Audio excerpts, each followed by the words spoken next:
What's up everyone and welcome back to the MMA Zone. Today, let's get started with Khamzat Chimaev talks about next UFC fight. Khamzat Chimaev's win over Robert Whittaker back in October left a pretty big chunk of the MMA world believing that he is deserving to leapfrog Sean Strickland for a crack at the middleweight title. Despite that, the UFC went ahead with their plans to have Dricus du Plessis and Sean Strickland run things back, while Chimaev waits in the wings for a crack at the winner. And before we continue, make sure to leave a like on the video to help support the channel. During an interview with Aslanbek Badayev this week, Chimaev shared a pretty big update revealing that the UFC's plan is to have him fight in either May or June against the winner of the DDP Strickland 2 fight. After the Strickland vs. du Plessis fight, I'll have a fight in May or June against the champion, and then a fight in October in Abu Dhabi. Win and defend the belt. Those are the plans for this year. Of course, depending on how much damage the winner winds up sustaining in the UFC 312 headliner, the champion may not be ready to return to action in May or June. Renato Moicano reveals shocking UFC payday.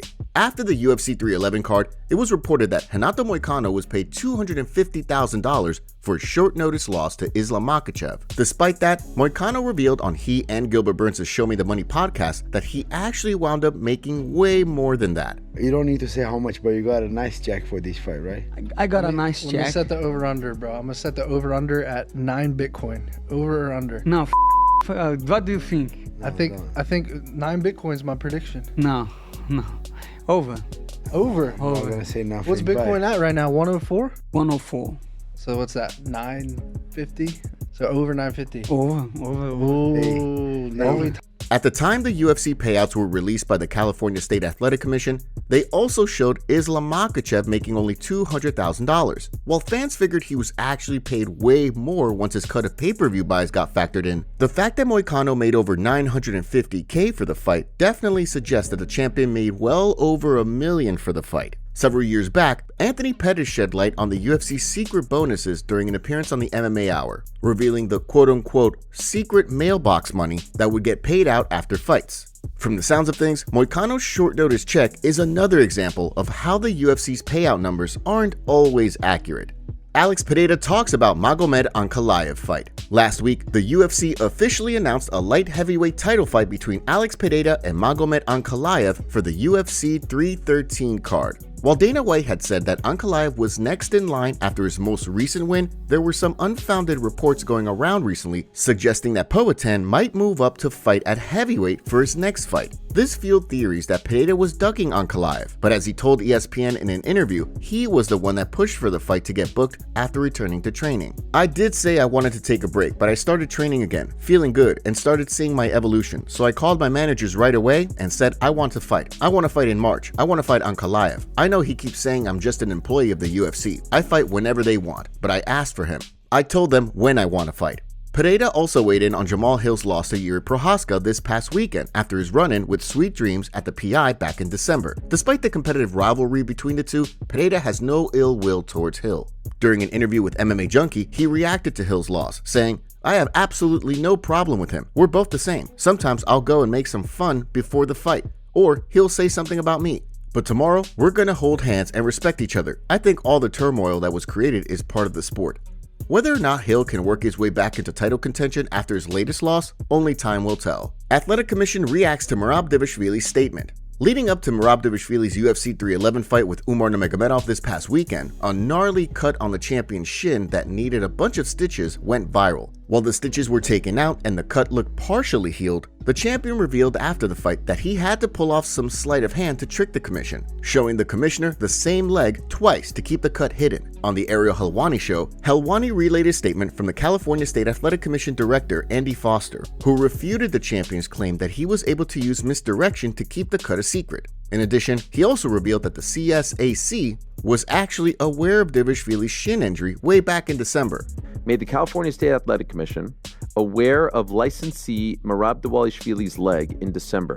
Mr. Dvalishvili was granted prior approval by the commission to allow him the option to tape the injury and wear a neoprene sleeve. Upon medical review of the wound, it was determined that the wound was healed and was not contagious and was not staph infection. Mr. Dvalishvili was medically cleared by the commission and its ringside physicians leading up to the fight. If he had not been medically cleared, then he would not have been able to compete. Merab has not responded. However, in a post on Instagram, he posted his face over a picture of Umar Nurmagomedov standing with Dana White and Hunter Campbell from back when they finalized the Dvalishvili-Nurmagomedov title fight. At the time, Umar captioned the picture with a thank you. However, after his victory on Saturday, it looks like the champion got the last laugh. Dan Hooker reacts to Justin Gaethje fight at UFC 313. This past weekend, the UFC announced that the UFC 313 main event would feature a light heavyweight title fight between Alex Pereira and Magomed Ankalaev, while in the co-main event, Dan Hooker and Justin Gaethje will throw down in a 5-round fight with all the makings of a Fight of the Year contender. During an interview with the New Zealand Herald this week, Hooker reacted to the booking, saying that he's out for more than just a W when the two share the octagon in Vegas. That's the question that people ask. Yeah, he's an exciting fighter. Everyone loves to watch his fights, but does he have that championship caliber skill? I feel like going out there and not only beating Justin Gaethje, but being able to outclass him and out-technique him will answer a lot of those questions. It's just two guys who are prepared to go a bit further than everyone else. For the Hangman, who's heading into the fight ranked 5th at 155, a win would make it 4 straight and throw him right in the mix for a crack at the title behind fighters like Arman Tsarukyan and Charles Oliveira. On the flip side, after getting slept by Max Holloway at UFC 300, a loss for the highlight could bring an early end to what's expected to be his final run at the title. Cory Sandhagen calls out Sean O'Malley. In a video released on his YouTube channel after Merab Dvalishvili's win over Umar Nurmagomedov, Cory Sandhagen made it clear that although he thinks he matches up well with Merab Dvalishvili, he has no plans of calling for a fight with the champion after dropping a decision of his own to Nurmagomedov back in August. Now, in a new video, Sandhagen called out Sean O'Malley for a fight, saying that it makes no sense to have Sugar Sean throw down with Merab in a rematch once he's back to 100%. Instead, Sandhagen proposed a fight between the two to decide who should be next in line for a crack at the title. Hey, let's be real. O'Malley has no business fighting Merab for an immediate rematch. He got beat up in the first fight. He's going to get beat up in the second fight. No one wants to see that fight. I'm not booked yet. I want to fight. I am so damn bored. I'll even give this fool as much time as he wants, the way that Aljamain gave him as much time as he wants. Just UFC, make the fight that the fans want to see, which is me and O'Malley. Make it happen soon. The clip caught the attention of fight fans, with Chase Hooper throwing his support behind an O'Malley-Sandhagen fight. O'Malley versus Sandhagen needs to happen. Considering the UFC had been giving O'Malley a promotional push before he lost the title to the Machine late last year, it wouldn't be surprising to see the promotion throw the former champion into an immediate rematch if that's what Merab Dvalishvili actually wants. The big question, of course, is what that means for Cory Sandhagen. A huge brawl between Dagestani and Irish fans happened outside of the arena after the ceremonial weigh-ins for Usman Nurmagomedov versus Paul Hughes. Due to YouTube guidelines, we can't show the footage, but you can find it on Twitter. UFC fighter crashes BKFC press conference. This weekend, BKFC will host its 5th Knuckle Mania event, headlined by a welterweight fight between UFC veterans Eddie Alvarez and Jeremy Stephens. During the Knucklemania 5 press conference on Thursday, Body Bag's Joe Pyfer crashed the event, using his time on the microphone to take aim at Jeremy Stephens while throwing his support behind Philly's own Eddie Alvarez. Joey Pyfer. So this is just more of a statement. Jeremy Stephens is 29-21. Lost in both promotions with a losing record. Definitely isn't the hardest hitting 145er out there. Can't wait to see Eddie whoop his. I'm pretty sure that can't spell. His haircut looks and I way in the football game. Good luck to all my Philly boys. And if Lil even want to do something after, he can get whooped by me too. Let's go, Joe!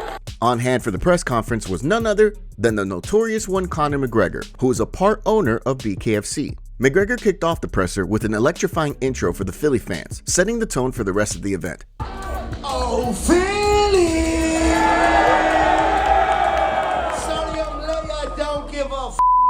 I'm the big boss around here. Philadelphia, what's up?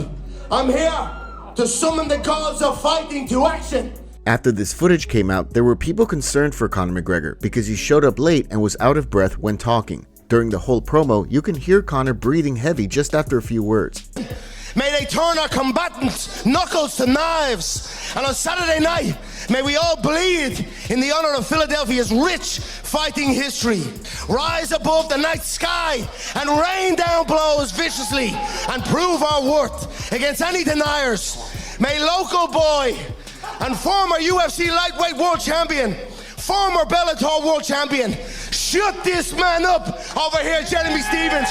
I was around the length and breadth of Philadelphia bars last night, enjoying myself. I had a few Philly cheesesteaks. I gave a big shout out to the Eagles, a big game this weekend. So go Birds! Here's what the MMA community had to say. He genuinely looks worse and worse with every appearance. Dude is out of his mind, bro. That man has the entire country of Colombia inside his nostrils. Why is he breathing so heavy? LOL. Conor's gonna end up being nothing but a bad hype man for the majority of his life. Christ. Did Conor pass a breathalyzer or whatever they used to test addictive substances before he started talking? What is bro yapping about? Holy get this man in rehab.